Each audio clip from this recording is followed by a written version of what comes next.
L'Afrique est un continent très preneur actuellement.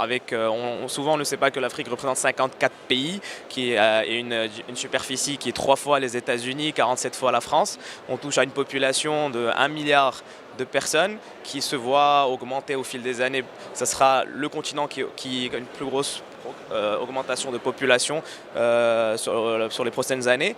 Et c'est aussi une classe moyenne qui augmente de jour en jour. On touche aujourd'hui à 300 millions de classes moyennes, d'où les produits français sont à demande de cette classe moyenne.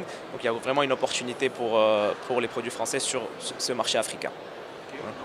Donc les grandes familles de produits demandés, les plus exportées de la France vers l'Afrique sont les céréales, le sucre, le riz, les produits laitiers. Mais aujourd'hui, on commence à avoir une grosse tendance sur les produits alcool, spiritueux, vin, cognac. Par exemple, c'est un pays comme le Nigeria où c'est une très grande augmentation.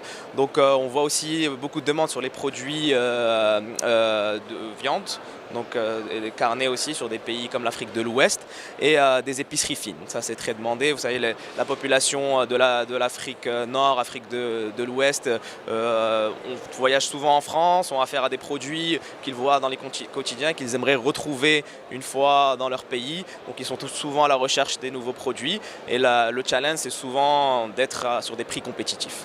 Donc après quelques études qu'on a fait avec Sopexa Africa, on a pu voir que les pays stratégiques qui seraient le plus intéressants pour entrer dans un premier temps sont le Maroc tout d'abord, parce qu'on connaît que le Maroc c'est quand même un hub vers l'Afrique et qui ouvre beaucoup de portes sur l'Afrique du Nord avec donc l'Algérie, la Tunisie.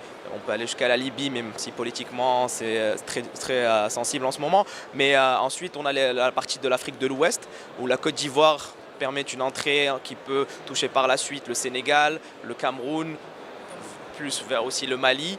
Et ensuite, nous avons des pays plutôt anglophones, comme le Nigeria, où quand même on touche à une population de 150 millions de personnes et qui peut avoir, après, nous permettre de rentrer sur d'autres pays comme le Ghana et l'Angola, qui sont aussi anglophones.